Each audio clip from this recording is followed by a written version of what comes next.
Okay, Invincible Season 4 ended recently, so it is time for some considerations. I'll be honest with you, Season 4 was good and probably one of the best seasons of the whole show. But at the same time, there are some things that could have gone better, in my opinion. Before continuing, a little clarification that this won't be an in-depth review of Invincible, but just what I think worked and could have gone better in Season 4. So, without further ado, let's see what's the good and the bad of... Okay, so what I think that makes Season 4 better than the last ones we had is the fact that we had more of everything. More action scenes, more story progression, more characters, and even character development. And this was my major complaint for the last two seasons, where the story advanced very slowly and all the big fights happened in the last two episodes. Right, Season 3? Fuck off! I got this. Swearing doesn't make you cool. And this made it difficult to follow the show week by week because it seems very stretched and for the sake of making more episodes. So this time we had a season with better pacing and with a good balance between action scenes and storytelling. And this makes a big difference because you feel that the story is moving forward naturally and it creates more hype for the next episode. Really, Wednesday became my favorite day of the week these last months. An example of this is the Conquest rematch, where we had a really good fight with great animation, and that final shot with Mark barely alive was so visceral and gore that my own guts felt violated. Another thing I really liked about this season are the characters, because this time we got to see lots of interesting ones get introduced, like Tech Jacket, and we have also more screen time for older characters, like Allen, my boy Battle Beast, and He's the MVP! That's why he's the GOAT! Space Racer. Really, this season, wow. And even Damien Darkblood has an entire episode about him, so that's good. We also finally got more information about Viltrumites, so we now know why there are so few of them and they need to repopulate, and why they are crazy violent psychos with the traitor stuff and all. At last, I must say that we finally get some serious character development for Nolan, because it's true that since Season 2 we knew that he was feeling guilty for betraying his family, but I think that now we have got so much more impactful moments than the previous ones, because now Nolan must come to terms with everything he has done.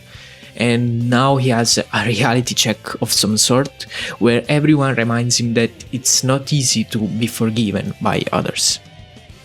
And we see this when he visits Art or confronts Debbie. I like that very much this season, where they remind him that it's not easy to forgive and forget. And this concept is also best explained by Cecil, who appears not so many times this season, but he has like the best scenes every time he's on the screen, and he acknowledges Nolan's change of heart, but at the same time he says that this doesn't count, that this doesn't repay the countless lives he took. Also, the fact that he tries to be a real father for Mark and Oliver is a really nice thing to see, with him trying to protect them at all costs, and even potentially turning on to Tatus made him a better character overall, especially when we think about the fact that he was not a good father for Mark in the first season, and he also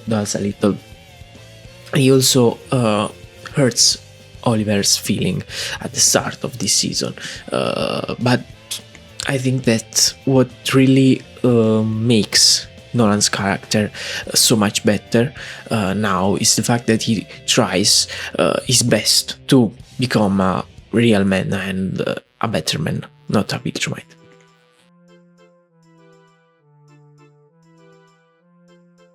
So let's get to the bad of season 4. And as I said before, I liked season 4.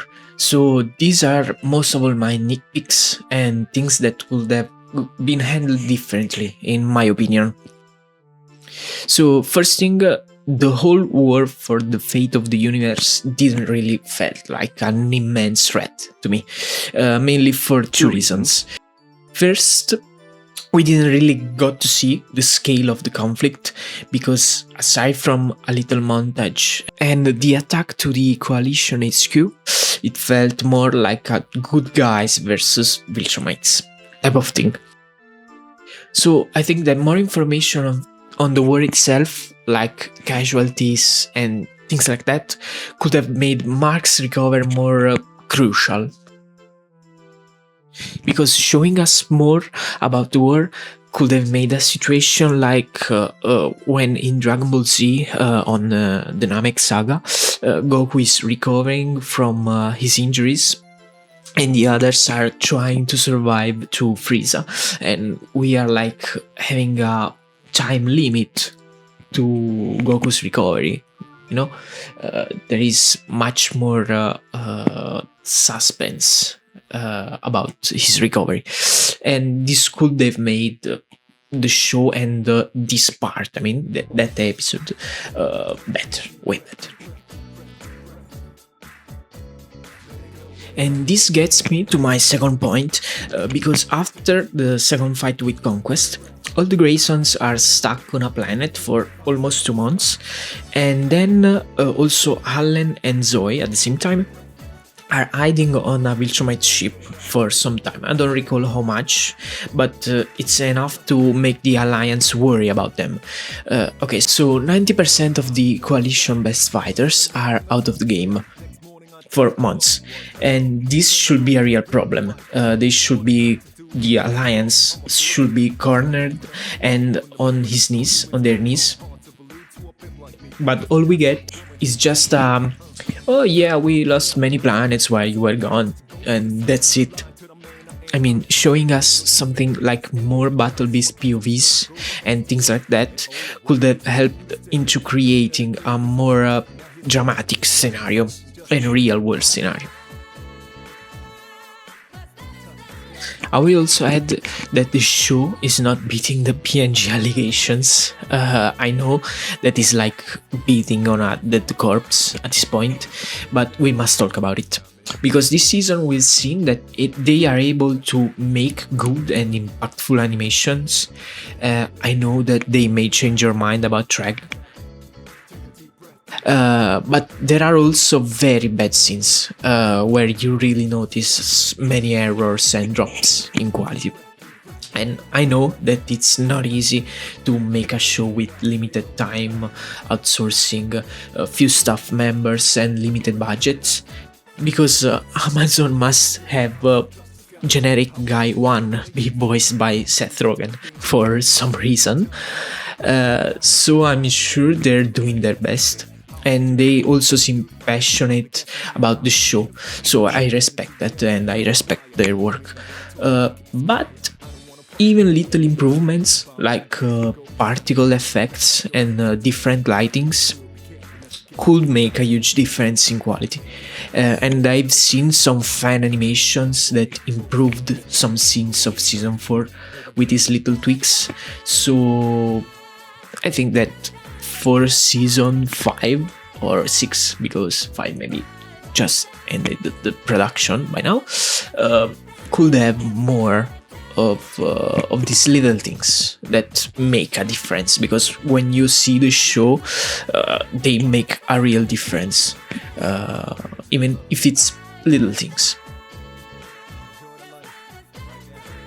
That I've seen around on the internet, many people talking about Invincible animation and comparing it to like big anime's animation style of animation like Jujutsu Kaisen's, and I must say that even though I think that we should try and aim to that kind of animation, it at the same time, it's not fair to compare these two industries, because Japan and Eastern animation is completely different and is a completely different market from Western animation. So it's impossible to compare the two, even though there are fair points to these arguments. At the end of the day, I was really happy with what we've got, and I hope that Season 5 can be even better than Season 4. Also, a shout out to the Invincible community, because it was really fun to watch the show when all the memes came out, and it made watching the show more engaging and more fun. So let me know what you think about my comments on Invincible Season 4, and I'll see you in the next one.